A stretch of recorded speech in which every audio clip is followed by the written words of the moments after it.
Welcome to the Virginia Consumer Podcast, where we focus on regulatory policies and how they affect the lives of the citizens of Virginia. John Robertson is with DPOR. DPOR's authority is confined to the regulations. We're not law enforcement.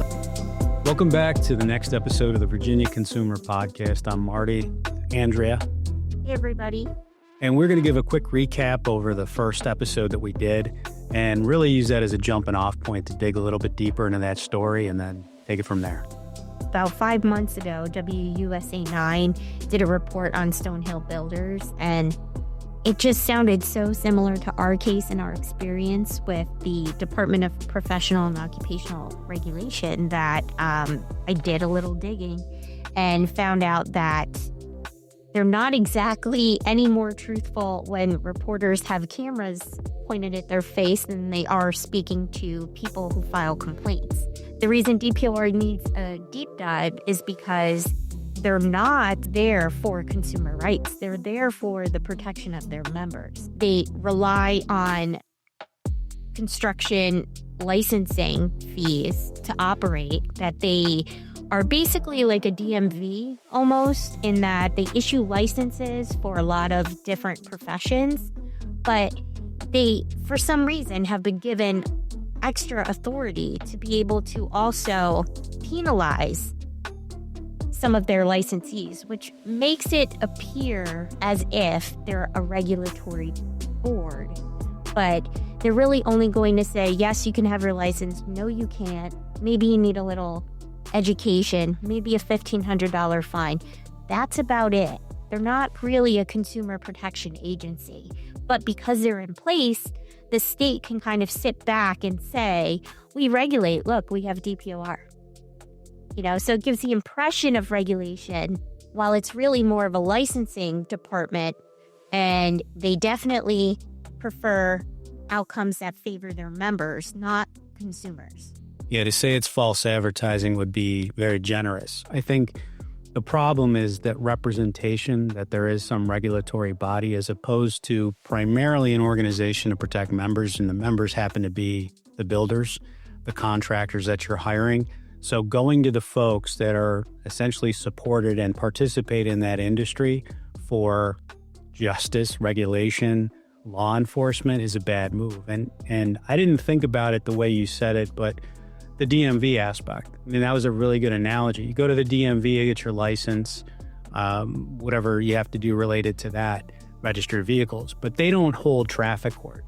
They don't decide who is going to be given a ticket or a fine or whatever the case may be. They don't pretend to. And Right. that's a big part of it, is this pretense that they're actually going to regulate. But imagine if they did, and imagine if there were some people that paid mandatory dues, we all do, and then there was a small, very small group of people that paid a little extra. And for some reason, that group of people didn't seem to have the same standard applied to them when they did something wrong. And that's essentially what DPOR has created. They've given the impression in conjunction with public officials that they're regulating. They've taken upon themselves some kind of authority to impose penalties on some level. But really what they are, in my experience and our experience, is a buffer for accountability with the guise of regulation of some sort. Right. Like they recently, I guess they're working on their public relations. So I'm sure they've annoyed enough consumers and enough constituents in Virginia to have garnered some attention. And they're really trying to work on their public image. So they came out with an article recently and basically said, we've eliminated all of this extra education for hairdressers so they can get to work faster. That creates jobs. It makes it a faster process. You get your cosmetology license. You're good to go with less hours. We've reduced it by whatever it was, 500 hours, something like that. And on the headline, that sounds great. That sounds like a good idea. But just to give you a little example, a couple years ago, maybe a decade ago, the Brazilian blowout was a really big deal, and what that was for people who have hair like mine is if you wanted straight hair, you could never really fully get it straight. Straighteners didn't work. I had very curly hair. I would have to go to the salon to get this Brazilian treatment, which I did. right? Stick with me. I know it doesn't sound related, but it is. It was really expensive. They applied this chemical to my hair. And I sat there and I remember at one point having the smell come up and thinking, oh, it's burning like as I breathe. Like, and it was bothering me. I started to cough. The beautician was like, oh, here's a towel. Cover your mouth with the towel. I did. She finished the treatment. 2 or 3 days after the treatment, all the skin on my scalp started to fall off. I dropped a ton of hair. I was coughing. I had definite residual effects from the chemicals. And come to find out, wouldn't you know it, they were using formaldehyde in that hair treatment.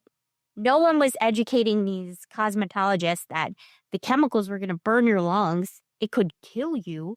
It could cause cancer. And there are still to this day class action lawsuits, which again don't apply in Virginia, but there are still to this day class action lawsuits over this hair treatment. So yeah, DPOR, definitely bring down the education level. Don't acknowledge the fact that cosmetologists don't just cut hair. They deal with chemicals. When you blend chemicals, sometimes you get unwanted effects. The cosmetology people should also be able to be educated in helping themselves to avoid carcinogenic chemicals while they work.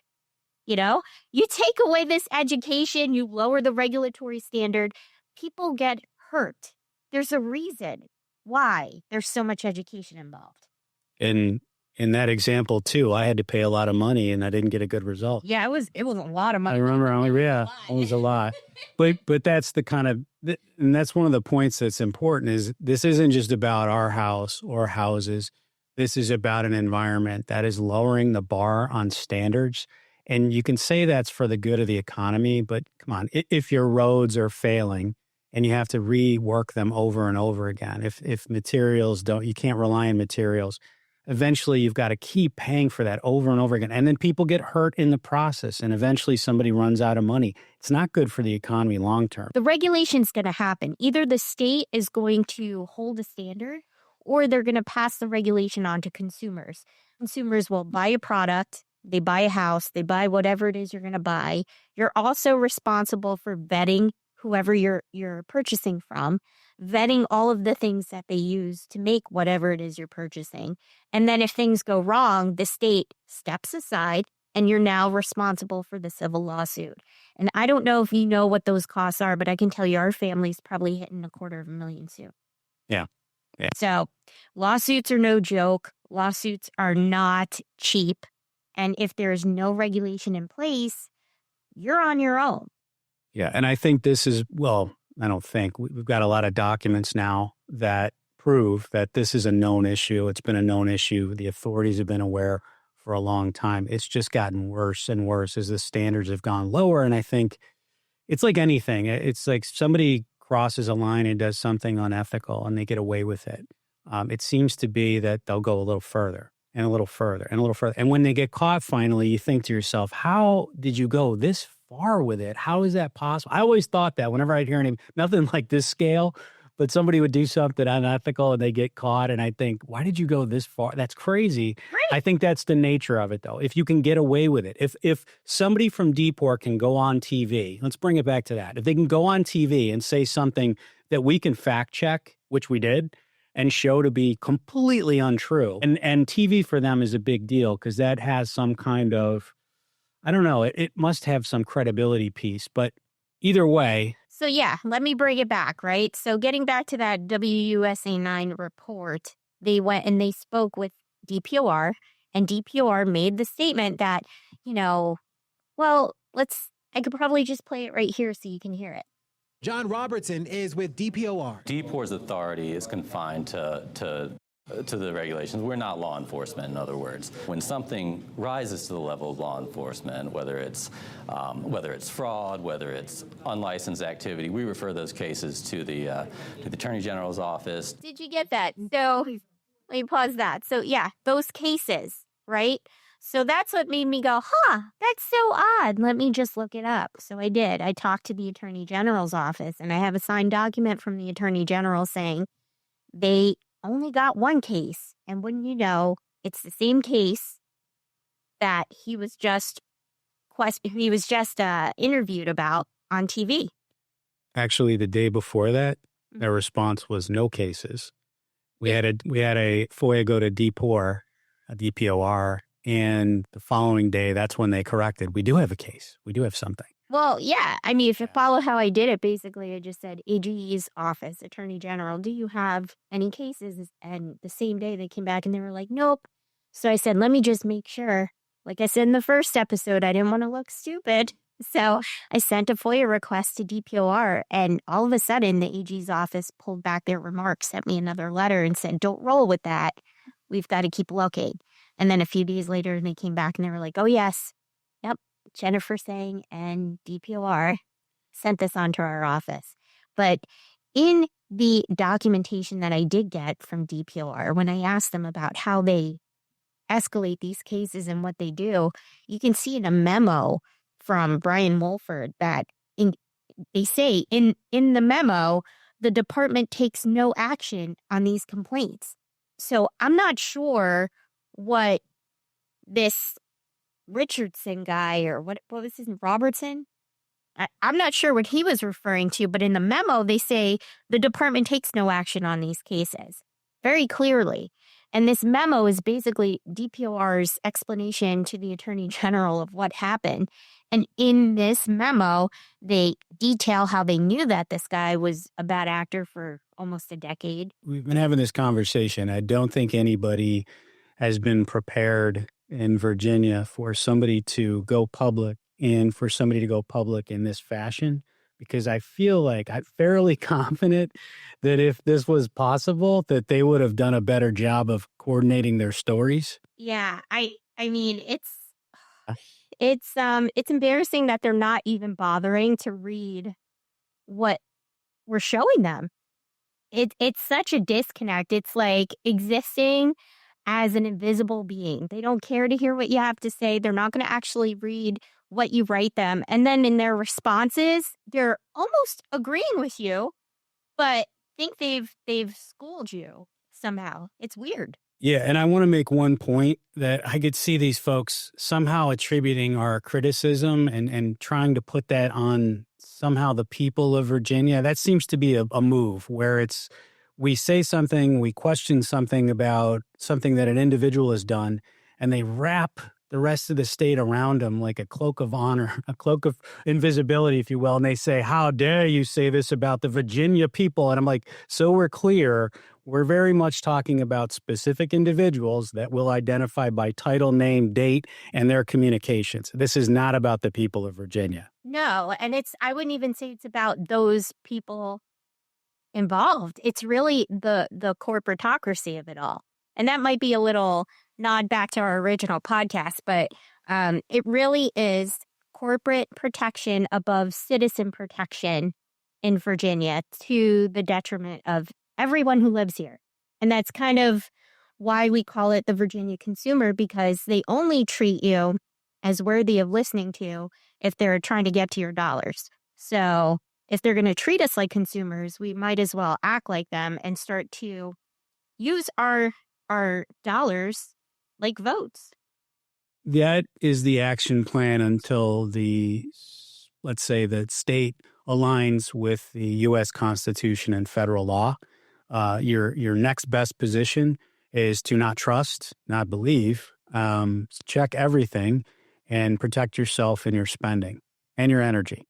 Yeah, so let's set the stage a little bit, because I don't think it makes sense to people when we discuss it, how off-putting it might be to one day, out of the blue, suddenly get a letter from the Secretary of Labor of your state. What is strange is that a year ago, he told me specifically not to contact him regarding this issue without an attorney or without going through my attorney, which is unusual because it's a public policy issue.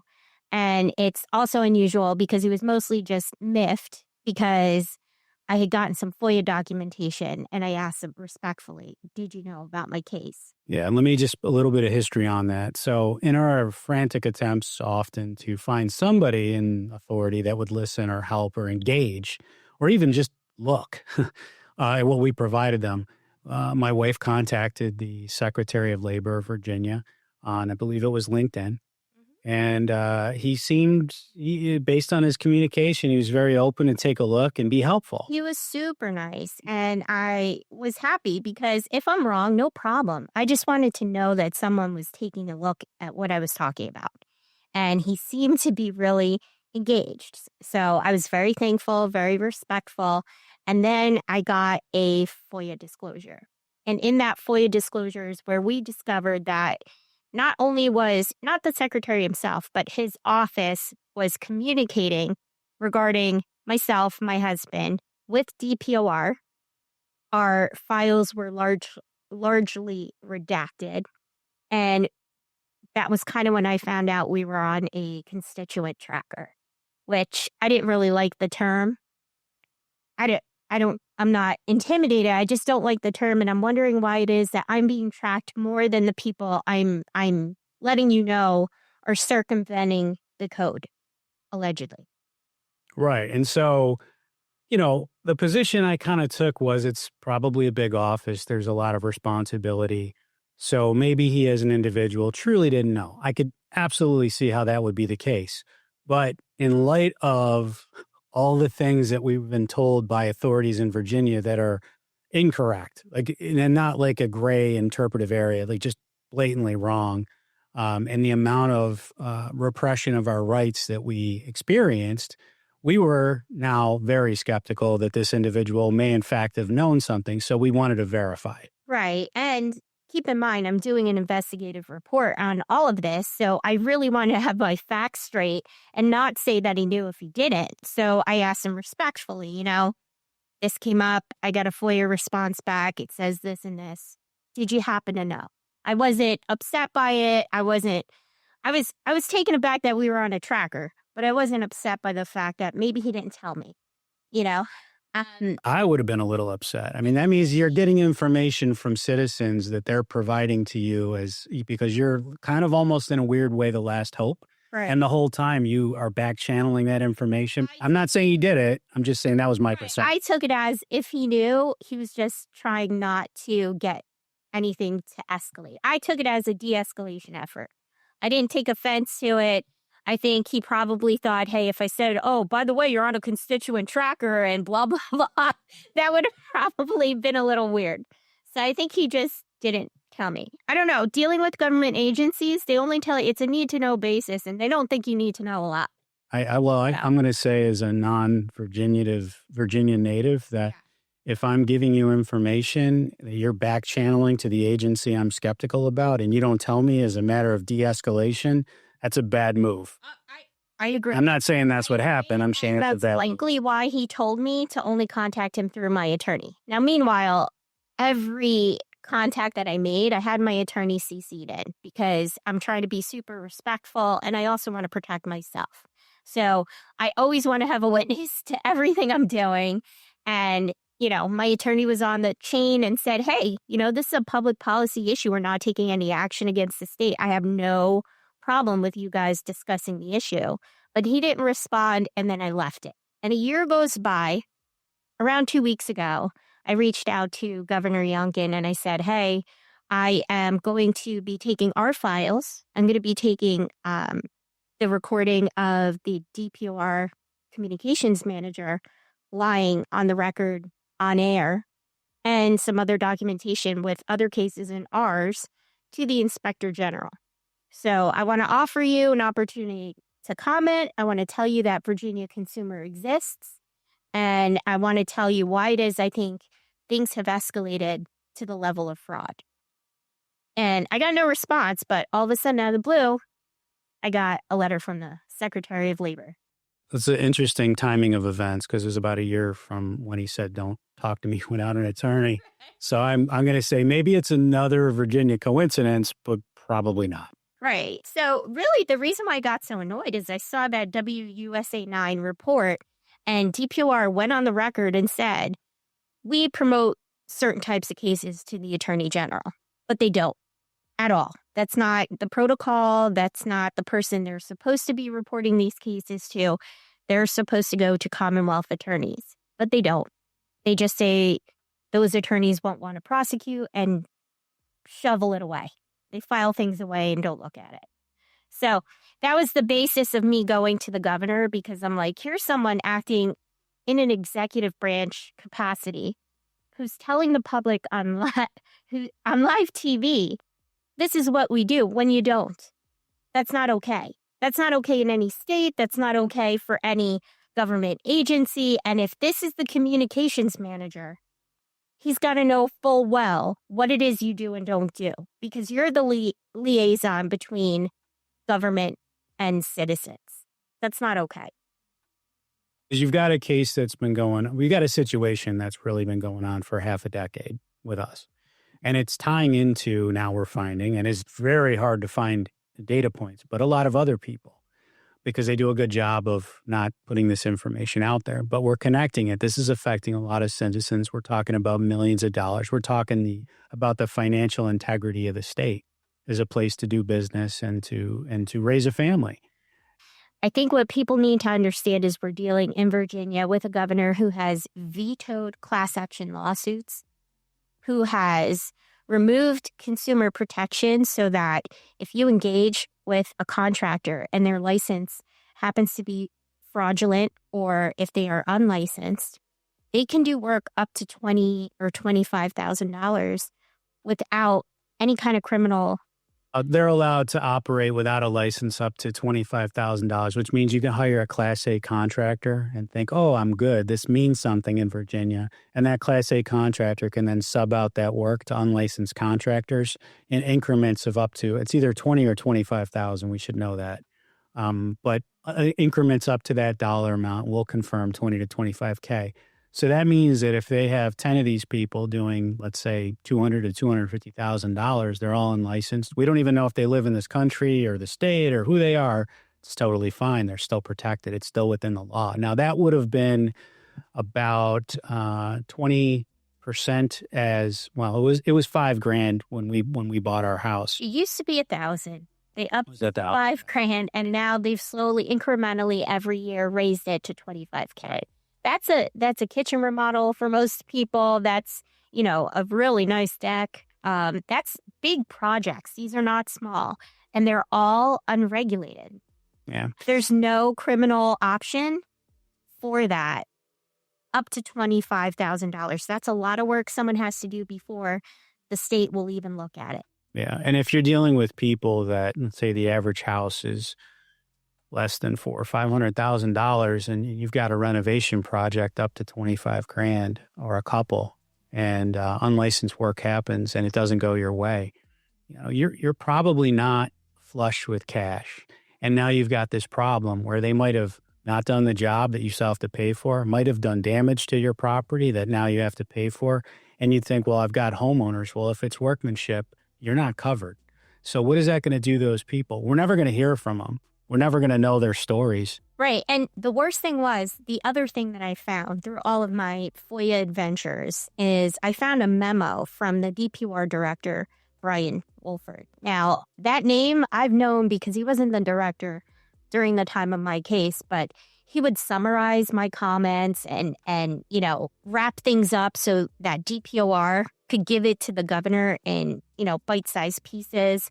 And I know this because I ran all the email communications in the FOIA, but he's well aware of my case, and he created a memo to the Attorney General about the case that was part of that WUSA 9 report, and basically outlined how DPOR is well aware that there are shell companies created so that some contractors who are licensed do work as if they're these unlicensed shell companies so that they can avoid prosecution.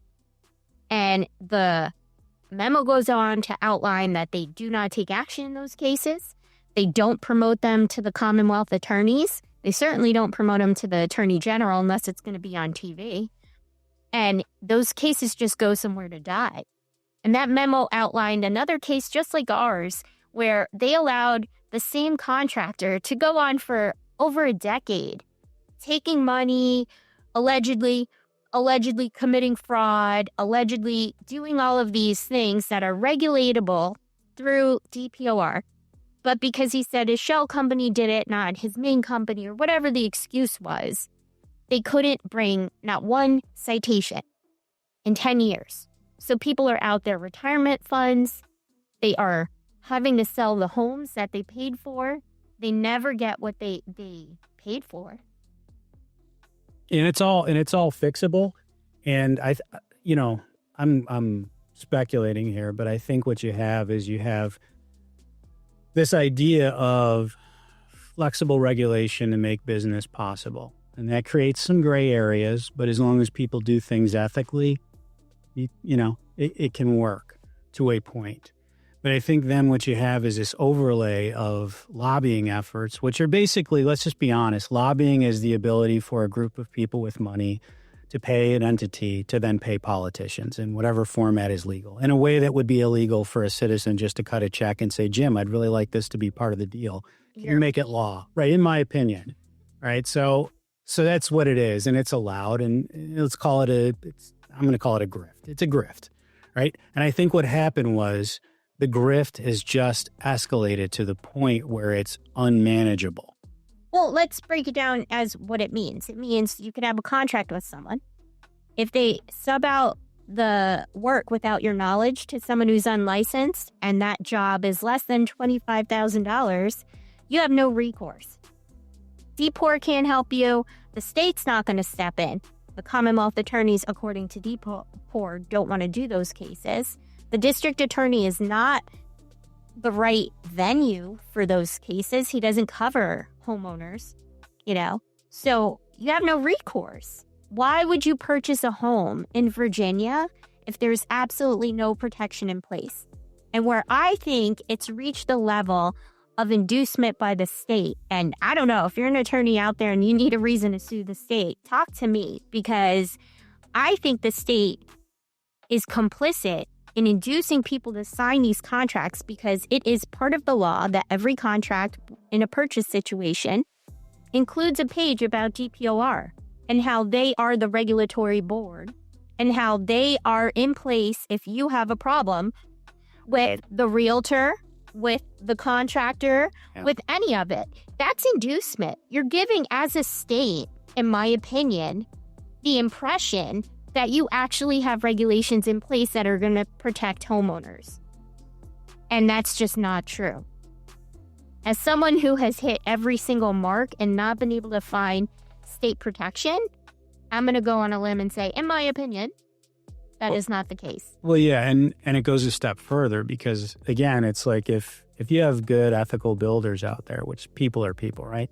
But if you have good ethical builders out there and they say, no, but I'm going to follow the law, or I'm not going to put in an HVAC system with this kind of ductwork that we know is going to cause mold just because Chesterfield County says I can.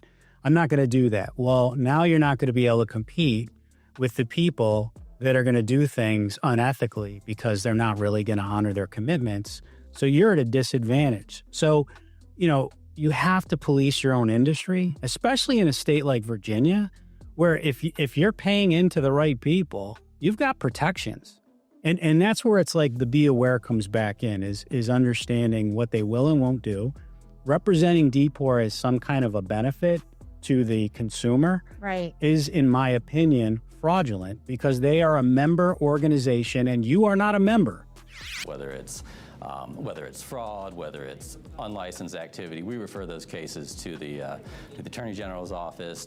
Thank you for listening to the Virginia Consumer Podcast. This podcast is for entertainment purposes only. This podcast does not constitute professional advice or services. This includes, but is not limited to, legal, financial, medical, or health advice. Always seek the advice of a qualified professional. We are not responsible for the accuracy, completeness, or validity of any information on this podcast. We will not be liable for any errors, omissions, or delays in this information or any losses, injuries, or damages arising from its display or use. Opinions expressed by guests are their own and do not necessarily reflect those of the Virginia Consumer Podcast or its staff. Likewise, the opinions expressed by the hosts are their own and do not necessarily reflect those of the guests.